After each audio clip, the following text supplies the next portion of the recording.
Sinugee waaqayyo haadhaa fi biyya alaa hiriyoonni acee biyya keessaa fi biyya alaa qeerroo fi qarreen daa'imman akkasumas dorgomtoonni guyyaa addaa seenaa qabeessaa fi isa jalqabaa badhaasa acee irratti dorgomtan warri tamsaasa kallattiin nu hordoftan hundi keessan guyyaa har'aa akka as geenye akka asitti wal arginu kan bidiruu nuuf ta'e abbaa warraa koo goota jaalalaa amanamaa fakkeessuu fi fakkaachuu hin dandeenye abbaa dhugaa bakka rafnee nu dammaqsee goota ija barbadaa Hacaaluu Hundeessaatiin baga nagaan dhuftan jedha.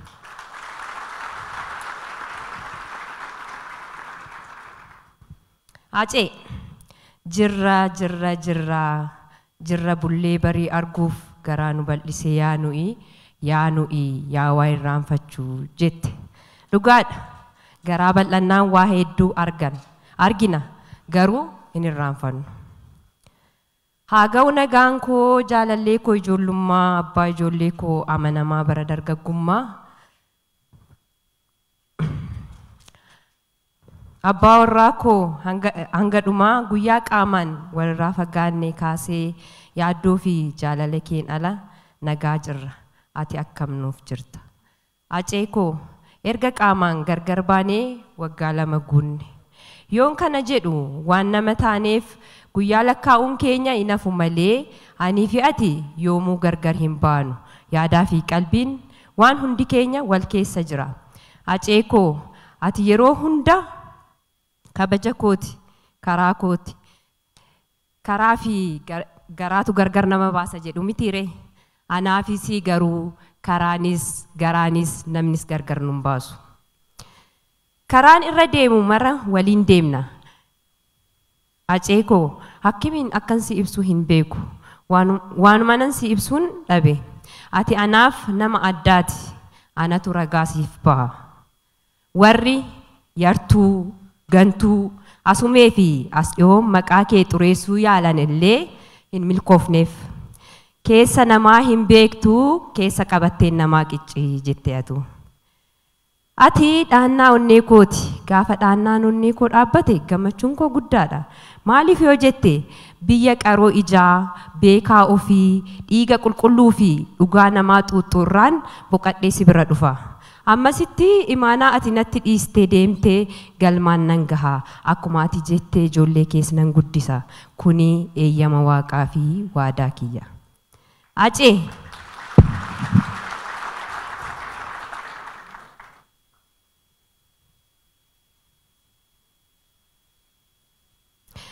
Acee koo ijoolleen kee guddataniiru. Wabuun, milkuun, giiftuun hundi isaanii guddataniiru. Kan si ajaa'ibu suma fakkaatu. Yeroo namaan olii galan taphni isaanii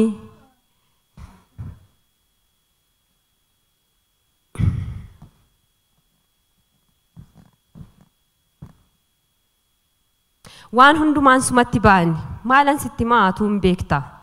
Keessattuu milkuun suma fakkaatti. Acee koo fakkii kee jedhuun ilaata lakkin jedhuun isumaati jettee nan waama giiftii jedheen waamaani. Ati dhaannaa onnee kooti gaafa dhaannaan onnee koo dhaabbattee gammachuun koo guddaadha. Maaliif yoo jettee biyya qaroo irra sinii deebi'a ammas kana irran sinii deebi'a. Biyya qaroo ijaa beekaa ofii dhiiga qulqulluu fi dhiiga namaa xuuxxurraan boqadhee si bira dhufa. Deemsa jilbibbii kaleessaa daguun dukkanaan gaaga'ee dhaabbadheen deema har'aa situ dhadhaabbatanaaf ta'e teessoo ulfina dhaddacha koo qoluu firaara narraa guca jireenya kootii abbaa dhugaa fi karraa guca jireenya kootiiti ati abbaa dhugaa fi karraa siinnaa sonaa'ee tolee milkiin kan koo situ na badhaasee wabii jireenya koo galatoomi abbaa wabii galatoomi abbaa wabii galatoomi. Waaqa harkaa wanti dhumuu hin jiru.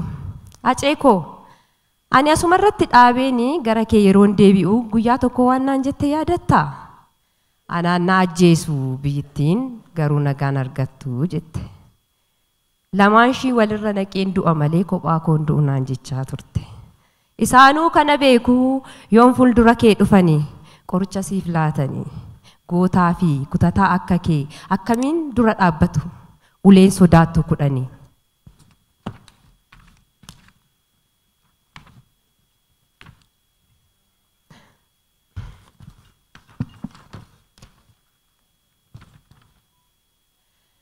Kan si ajaa'ibu biyyi nagaa erga dhabdee turteetti. Uummanni ati mararfattuuf akka baalatti harca'aa jira. Hunduu dantaa mataa isaaf malee dantaa uummataa kan qabu hin jiru jettee mitiire. Dhugaa keeti anis siifa mirkaneessa. Silaa dhugaa kee irra ciisanii dhiiga kee dhuganii akkamiin nagaa argatu ree? Jidduutti uummata keetu dararamaa jira. Mee Aceekoo maal jettaan isaaniin? Waa'ee keenya yoo itti dhiisnee silaa naman dhiisu dubbii keenyatti akka hin taane otoo jirruu nuti akka hin jirre maal godhu jiruu faana gargar baane itti dhiisnee silaas gad hin teenye walii gallee yookaan alaan galle mee beekaamoo wallaalaa kam koomannaa nuuf hin galle rakkannee akkam taana wal guduunfuun wal sakaaluun dantaa taate walii gamnee rakkoonis keenya taate mee yaa Rabbi yaa gooftaa koo tokkicha koo mootii hundaa walii galiitii nuuf toli hin dandeessa harkaa qabda jiruu jechuuf jiruu miti nuti akka jirrutti jirra nu gamteetti nu dhaqqabiisitti iyyanna. Egaa uummanni kees waaqatti iyyachaa jira. Aceekoo ati dhugaadha dhugaan garuu fira hin qabdu nuti dachee sobaa fi shiraan xaxamti keessa jirra. Randagamaa moxobii bajjii baqaqsuu kootii shira yartuun dadhabee qe'ee godaaniin kootii shirri yoom dhugaa moote yoo waaroo marte malee yoo xiqqoo turte malee bahee daggalan jira dhugaa barbaachan joora. Baasanitti eenyumtuu anaaf qulqulluu miti qulqullummaa ofii abbaatu mirkaneeffata.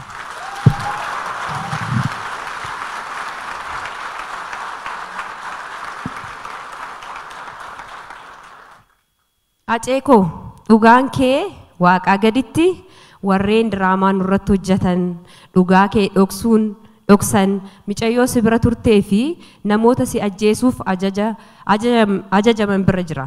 Aceekoo yoo naaf eeyyamte gaafii isaan gaafadhu dhiifama guddaa waliin.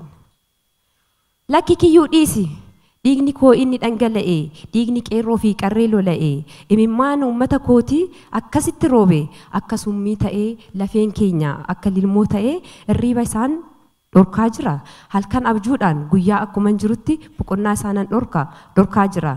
Jiruu seetanii kan isaan jiraatan maqaan koo yoo ka'u kan biriifatan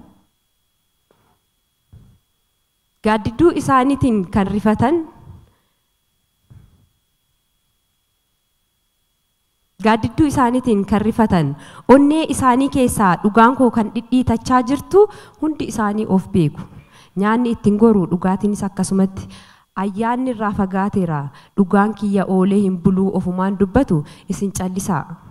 Yaa uummata koo tokko ta'aa waliin qoqqoodinaa kaayyoo tokko qabaadhaa dhiiga keenyaan dhiiga keessan lafee keenyaan lafee keessan cimsaa kan quba isin qabu malee kan quba isinitti qabu malee kan quba isin qabu hin jiru. Sin ofumaaf quba wal qabaadhaa. Amantii qabdanii waaqa kadhadhaa jedhii uummata kootiif ergaanaaf dabarsi. Kan saanii waaqaaf dhiisi. Tole Aceekoo erga jettee dhiiseera. Dhugaan kee dhugaadhaa mul'atee ifa jira. Haqa kee hinaaluu beeka si miidheera. Si dhabee jiraachuun hedduu namiitullee dhiifama naaf hin godhin an yoomuu siif tolle. Edaa miidhanii deemurraa miidhamutu caalaa onnee dhugaan miite harka rabbiitu yaala jettee mitiire. Harki rabbii dhugaa kee nuufaa baasu gumaaf kees nuufaa deebisu dhugaan ilma waaqaati.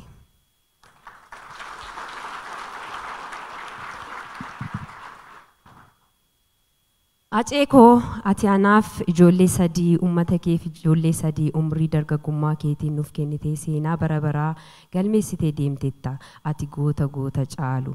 Erga ati deemtee maatii fi uummanni kee cabinni laphee keenya kan itti boqatu kaayyoon kee kan galmaan ittiin geenyu dhaloota dhufuuf kan dabarsinu dhaloonni dhalootaaf dabarsa jennee yaannu waggaa har'aa irratti faawundeeshinii Hacaaluu Hundeessaa hundeessineerra.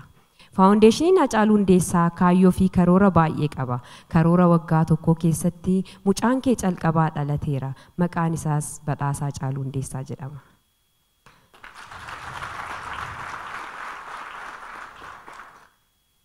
Badhaasni Hacaaluu Hundeessaa isa calqabaa fi seenaa qabeessa yoo ta'u tokko jedhee kan ati sanyii mootii keessatti tulluu jala malkaa yaatu maaltu booresse taliila kanaa lubbuu akka tasaa baatu qaama biyyee nyaatu maaltu ri'aa fi koodeesaa gana kan jette waa'ee keenya jechuun quuqama uummata keetii kan ibsite galma barkumeetti jirtu ijoollee Booranaa jirtu ijoollee Wallaggaa jirtu jettee biyya hunda waamte.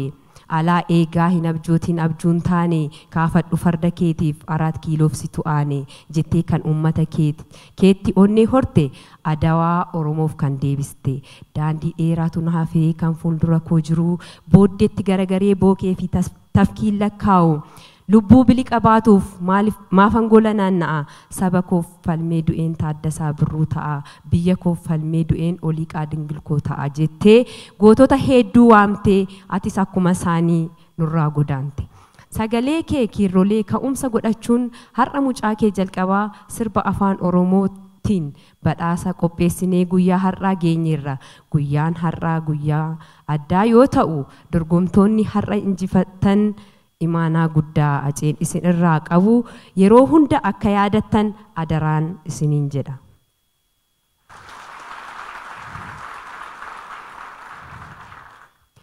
Kuni ka'umsa keenya jalqabaa mucaa Hacee hangafaa isiniif kennine isin ofii keessaniif akka waadaa galtan abdiin isinirraa qaba. Hundi keenya kaayyoo fi mul'ata Hacee akka galmaan geenyu hanga lubbuun keenya jirtutti dhugaa fi onneedhaan akka hojjennu badhaasa Hacaaluu Hundeessaa gara Afrikaatti akka guddifnuu fi karoorawwan qabnu hundi keenya wal cinaa dhaabbannee kaayyoo Hacee akka galmaan geenyu abdii guddaan isinirraa fi uummata koorraa qaba. Haceen lubbuu fi hojii isaa nu badhaasee darbeera. Nuti immoo kaayyoo isaa galmaan haa geenyu.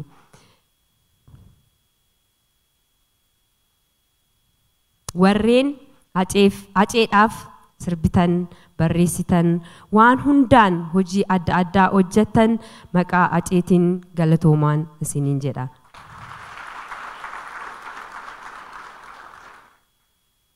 Guyyaa har'aa kanaan kan nu gahee Waaqayyoo galanni isaaf haa ta'u jechaa dorgomtoonni hundi baga gammaddan baga nagaan dhuftan isiniin jedha. Warroonni kaayyoon faawundeeshinii Hacaaluu Hundeessaa akka galma gahu yaadaan hojiin beekumsaan ispoonsaraan waan hundaan nu cinaa dhaabbattan hundi keessan maqaa faawundeeshinii Hacaaluu Hundeessaatiin galatoomaa. Dhugaan Hacee akka bahu akkuma yeroo mara jedhu amantii qabdaniin Waaqa nu kadhaa. Dhugaan ilma Waaqaati galatoomaa.